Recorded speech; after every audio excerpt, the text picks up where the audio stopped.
Hello friends, हमारे पास एक question है जिसमें हमें दे रखा है कि एक ball of mass small m एक स्ट्रिंग से हैंग कर रहा है। अब क्या किया गया है कि स्ट्रिंग पे एक वेरिएबल फोर्स लगाया गया है और ग्रेजुअली इस बॉल को कुछ डिस्टेंस डिस्प्लेस किया गया है बाई एन एंगल थीटा। जो स्ट्रिंग है इसकी लेंथ है स्मॉल l और ये जो फोर्स है इसका हमें वैल्यू नहीं दे रखा है। हमसे पूछा गया है कि इस मास m को डिस्प्लेस एंगल थीटा डिस्प्लेस करने के लिए ये जो वेरिएबल फोर्स है इसका मैग्नीट्यूड कितना होगा। तो फ्रेंड्स, अब इसको कैसे किया जाए, इसकी वर्डिंग्स पे बहुत ज़्यादा ध्यान देने की ज़रूरत है। पहली बात तो इसमें यह है कि कह रहा है कि a variable force displaces mass m very gradually by theta angle, then find f। तो फ्रेंड्स, देखते हैं इसको कैसे किया जाता है। सबसे पहले इसका डायग्राम बनाते हैं और फोर्सेस डिनोट करते हैं। तो सबसे पहले फ्रेंड्स, अगर ज़ीरो एंगल पर इसकी बात करें तो इसके ऊपर कौन कौन से फोर्स एक्ट कर रहे होंगे। एक तो मास की वजह से, एक ग्रेविटी की वजह से एक mg फोर्स नीचे की तरफ एक्ट कर रहा होगा। दूसरा टेंशन T, स्ट्रिंग में टेंशन होगी T, वो ऊपर की तरफ एक्ट कर रही होगी। और थर्ड फोर्स जो कि वेरिएबल है वो टेंजेंशियल डायरेक्शन में एक्ट कर रहा है। लेकिन फ्रेंड्स, यहाँ पर एक चीज़ ध्यान देने की है कि जो फोर्स की डायरेक्शन है वो थ्रू आउट चेंज नहीं की गई है। तो फ्रेंड्स, हमें क्या बताना है, हमें बताना है फोर्स F की वैल्यू। तो फ्रेंड्स, सबसे पहले डेटा को एनालाइज करते हैं और कुछ कंक्लूजन निकालते हैं।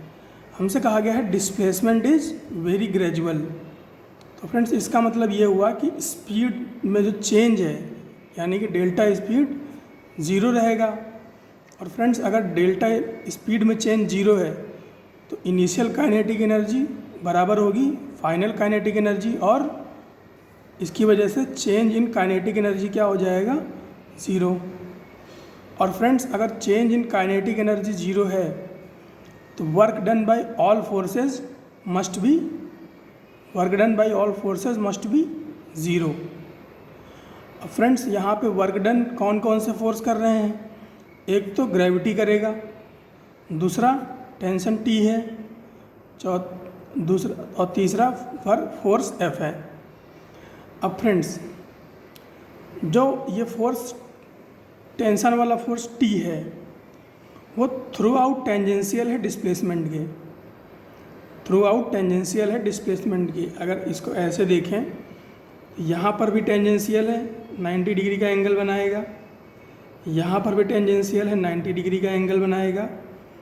तो फ्रेंड्स, वर्क डन होता है FD cos थीटा।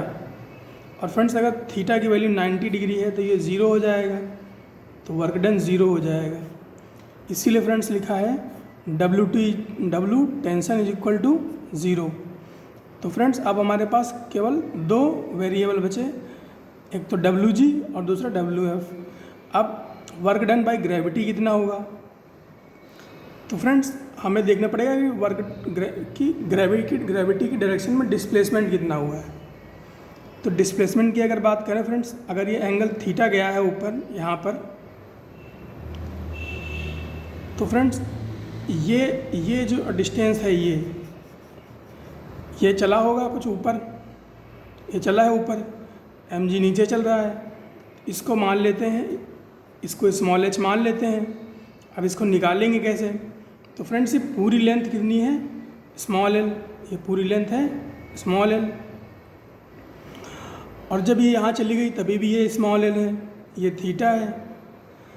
तो फ्रेंड्स, यहाँ से एक परपेंडिकुलर ड्रॉ करते हैं इसकी ओरिजिनल पोजीशन पर। ओरिजिनल पोजीशन पर परपेंडिकुलर ड्रॉ करते हैं। तो फ्रेंड्स हमें एक ट्रायंगल मिल रहा है, ये ट्रायंगल मिल रहा है। इस ट्रायंगल से फ्रेंड्स हम ये वाली लेंथ निकाल सकते हैं। ये कितनी आएगी? ये आएगी L cos थीटा। और फ्रेंड्स अगर ये लेंथ L cos थीटा है तो ये कितनी होगी? ये होगी L minus L cos theta. तो H की वैल्यू कितनी हो गई? L minus L cos theta. और फ्रेंड्स वर्क डन फोर्स कितना है? F।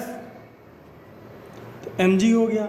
डिस्प्लेसमेंट फ्रेंड्स ये फोर्स नीचे की डायरेक्शन में, डिस्प्लेसमेंट ऊपर की डायरेक्शन में है, तो माइनस में लग जाएगा, माइनस L cos थीटा।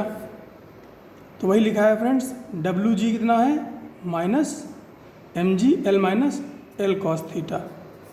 ये देख सकते हैं आप, प्लस WF इक्वल टू 0। तो फ्रेंड्स यहाँ से हमें क्या मिल गया?